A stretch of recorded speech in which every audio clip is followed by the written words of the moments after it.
It happened again.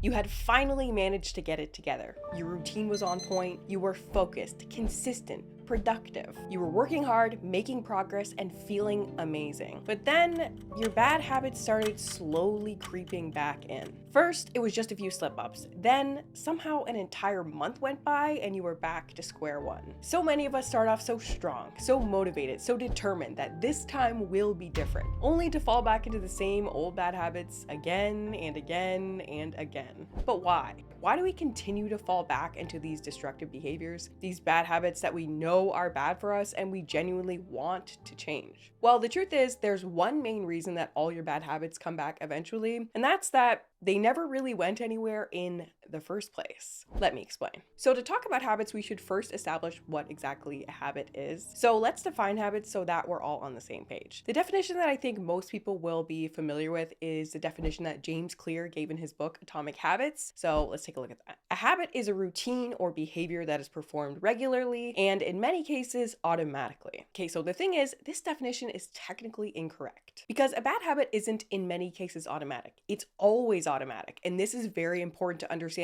why it is exactly that bad habits are so difficult to overcome. So here's a more accurate definition of a habit. A habit is a behavior that happens automatically in response to a specific situation. The key feature of a habit is the fact that it's an automatic response to a situation. And actually, for a behavior to truly be considered a habit, there must be no thought involved. It's all autopilot. There's no effort, there's no choice, there's no thinking. Just like brushing your teeth, washing your hands, and tying your shoes, there's no thinking, you just act. Driving a car is probably the perfect example of a true habit. Your hands and feet move in this effortless, thoughtless flow in response to the traffic, usually while you're thinking about something else. In fact, if you try and think too much about driving while you're driving, you'll probably be a worse driver as you interrupt that automatic, magical flow. And as someone who only learned to drive a few years ago, I can remember clearly what it felt like to try and drive before my behaviors had turned into actual driving habits. It was hard. This automaticity makes habits incredibly efficient, but it also makes them super, super hard to break. Because by the time something in your routine transitions from being just a behavior to being an actual full-blown habit, it's transitioned from being just something that you do to being part of you. So habits aren't just something that you do, they're part of you, they're part of your brain. And therefore, they don't just disappear or die if you go a couple of weeks without using them. Think about last time you rode a bike. If you're like most people, it's probably been a long time, but are you confident that you can do it? Of course you are, because you already have that skill and now it's part of you. And even though you may not have used it for years and years and years, the skill of bike riding still exists in your brain as a kind of procedural memory. So we can think of habits as a kind of procedural memory that, just like bike riding, last a very, very long time once they've been acquired. Which is another way of saying that your habits go absolutely nowhere when you don't engage in them for just a little while. You might think that you've eliminated them, but in fact, they are alive and well. We can think of your habit as a little groove in your brain. Every time you repeated your habit, you whittled that groove a little bit deeper. So when you try and change your behavior, when you try and do something new, that little bad habit groove is still sitting there in your brain waiting for you. So when you fall back into the groove of your bad habits, it's not because you suck, it's kind of because that's how bad habits work. To understand what I mean, let's take a look at the habit loop. Again, we'll use the one provided in James Clear's Atomic Habits. The habit loop has 4 quadrants: cue, craving, response, and reward. Your bad habit is here in quadrant 3, the response. This is the behavior itself. This is your smoking or overeating or being lazy or whatever habit it is you're trying to change. Typically, when we try and change our bad habits, we head straight here, trying to change the habit itself.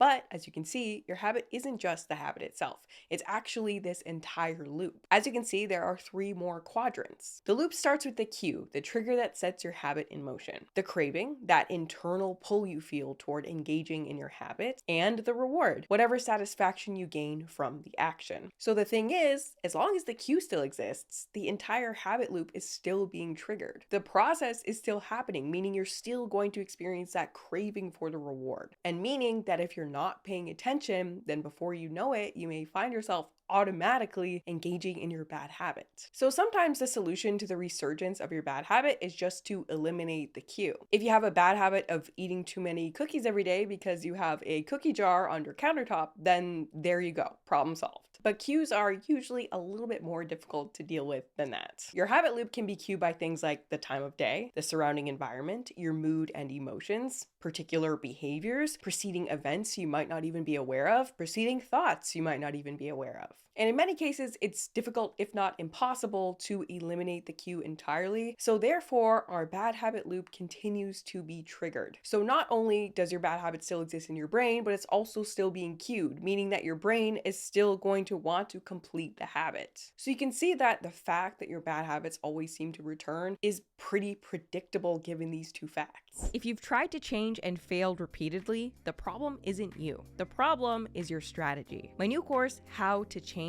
will give you an easy to follow method to design effective strategies and help you overcome your unwanted destructive behaviors. With over 20 clear and concise video lessons and a reusable behavior change workbook, you'll learn the skill of change, how to stay on track and get motivated to accomplish your goals. If you're ready to change and willing to put in the hard work to make it happen, click the link below for more information on how to change. So this all begs the question, if your bad habits don't actually go anywhere, then what exactly is happening during a period of time where you're successful at overcoming your bad habits? Well, what was really happening was that you were actively choosing to behave in a different way. And choosing a new behavior instead of your old habit had the effect of actually suppressing your bad habit with your conscious intentions. And what I mean by that is you can override your habit to make whichever choice you please. You don't have to engage in your bad habit whenever you're presented with the cue or the scenario that triggers your loop. But it requires energy, attention, and intention to do so. And the moment that those things disappear, your bad habits are going to pop back up. So to reiterate, to make sure we're clear, your bad habits come back the moment that you stop paying attention and stop being intentional. The world's leading expert on habits, Wendy Wood, says that we have an intentional self and a habit self. Our intentional self is guided by our goals, values, and decisions, whereas our habit self is our default response to situational cues. So if you're not clear about your intentions, you're just going about life as usual, then you'll slip back into your default behavior, which is your bad habit in this scenario. And at the beginning of a new routine or a new lifestyle or set of behaviors that we're hoping become habits, we're usually excited, we're interested, and we're spending a lot of time thinking about our new habits and being happy and paying attention to the fact that our old bad habits are on their way out. There's, for lack of a better phrase, some sort of intention energy that exists when we start a new behavior or habit. Motivation is one way of putting it, but I really just mean the sort of natural focus and attention that we give a new thing that we're into. But after a while, this energy seems to fade away. We get comfortable, we drop our guard, we stop paying as much attention to our new behaviors as we go about the rest of our lives. This is perhaps why bad habits seem to love resurfacing at the moment, precisely where it seems like everything is just going great. You think, look at me, I've changed, I'm really doing this thing. Then you start to get comfortable. You settle a little bit into your new lifestyle. You feel you don't need to worry so much about your new behaviors, and you naturally think about them just a little bit less. Then bam. That's when your bad habits hit and send you spiraling right back to square one. Because the thing is, we think that when we've maintained a new routine or lifestyle for several months, that what we've done is replace our old bad habit with a new good habit. But the thing is, it can take a very, very long time for your new behaviors to actually become full-blown habits. The idea that it takes just 21 days is a myth. It's based on an old self-help book. A more recent study found that on average, it takes more than 2 months for a behavior to fully become a habit, 66 days to be exact. And the range was wide. For some people, it took about 18 days. For other people, it took almost 254 days. And there's no way of knowing whether you're a 66-day person or a 254-day person. And a whole routine or a whole new lifestyle is pretty complex. And it's very, very, very unlikely, if not impossible, for it to become a full habit during a time period like this anyway. So your old habits didn't die, and your new habits, they're not even habits. In other words, when your bad habits showed up unannounced, what was really happening was that you simply reverted to your actual habits, to your default behavior. Yeah, your bad habits unfortunately persist because they are your default behavior. Choosing to do something different than your default in any given scenario requires you to actively, consciously choose a new path. You have to know your intentions in any given scenario and then choose to act on them. And if you don't do that, then you will revert to your default behavior. So that means that anything that causes you to pull your intention, interest, or energy away from your new habit, such as stress, such as being busy, such as being freaking happy about the way your life is going at that moment and getting too comfortable, these will all predictably result in your bad habit popping up in its place. But your bad habit coming back is not the biggest issue with this. The biggest issue is actually what most people do next. As an example, let me tell you about my little fish oil situation. About a month or two ago, I bought some high quality fish oil pills, and my plan was to take 2 every single day after lunch as part of a little self-experiment to see how consistent high dose of fish oil would impact me. I'm a pill hater usually, but these were easy to swallow. They had no aftertaste. There was nothing wrong with these pills. There were literally no barrier between me and taking these pills. And for the first 2 weeks, I took the pills every single day as planned without missing a single day. But then I forgot one day, and then I forgot a couple of days, and then before I noticed, all of a sudden it had been a month and I hadn't taken a single fish oil pill. Now, in most instances, if I fell off a routine like that, this is when I would start being upset with myself. I would feel terrible if I just all of a sudden stopped doing something that I was supposed to be doing. I start thinking that I need to figure out a solution to the problem that is me in this scenario and figure out a way to get back on track. But with the fish oil pills that I barely cared about, it was very obvious that there was nothing to do with my character. So there was no drama. So there was no feeling like a failure. So there was no questioning who I was or whether or not I had discipline or willpower. And I didn't need to fret about changing my strategy or wondering how I was going to get back on track with taking these fish oil pills. The real reason I fell off track was because whatever initial intention energy I had worn off over time because I hadn't topped it up. See, sticking to a new behavior, no matter how simple, requires more than the initial motivation. It requires sustained effort and attention and essentially a plan to maintain it, as our motivation and attention and intention naturally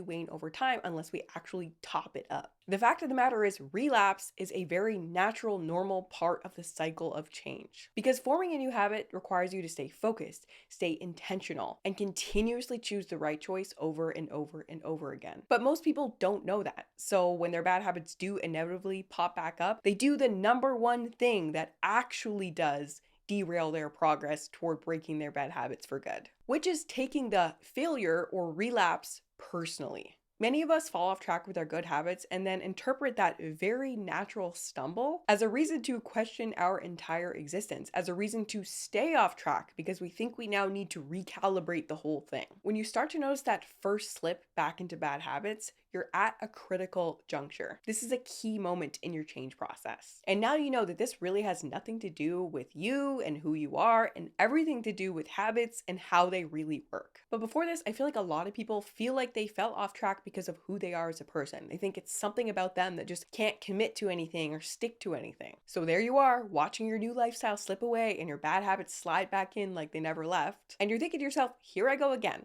Why do I always do this to myself? Why can't I just change? I know in the past, I thought this was always happening because I was secretly doomed. Anytime my bad habits would resurface, I would interpret this to mean, yes, this is definitely happening because I am fundamentally flawed. But all of that negative thinking is the real problem. That's what allows a slip to turn into a spiral. We go from a little stumble to diving back headfirst into our old behaviors. And instead of just getting right back at it again when we fall, that's when we decide to quit or take a little break before we retry again. We become overwhelmed with negative feelings toward ourselves and our capabilities, and then feel like we need some time before we try again. And in the process, weeks and months go by. But this is the problem. Imagine I had done that when I had just forgotten to take my fish oil pills. How dumb that would be. It just wouldn't make sense. And it doesn't make sense when applied to anything else. Get up, dust yourself off, and try again as soon as possible. That's the absolute best thing that you can do. Or even better, plan in advance for that stumble because you know it's probably coming. Now that you know that relapse is likely when you're trying to change deeply ingrained bad habits, you can be ready and prepared. But until your new behavior transitions from being just something that you do to being part of you, to becoming a full-blown habit as we've defined here today, you should expect a few stumbles in the road. But when you know this, you can plan and strategize for it. You can plan in advance and be waiting for it. And a few ways to do so: you can remind yourself of your intentions every single morning. You can monitor and track your behavior, keeping a close eye on the change you're trying to make. You can rearrange your environment and try to eliminate as many triggers as possible. You can learn to expect that in times of stress or busyness, or when life gets hectic, You may revert to some bad habits, and you can keep up that activation energy by constantly reminding yourself why this change is so important. And you can remember not to beat yourself up if you do inevitably slip, and just get back on it. This is not an exhaustive summary of reasons that bad habits can come back, but it is one of the biggest ones that I don't think a lot of people think about. And if you like this video, you're gonna love this video on discipline that I made. People are saying it's the most life-changing video I have ever made. Hope this video was helpful, and I will see you in the next one.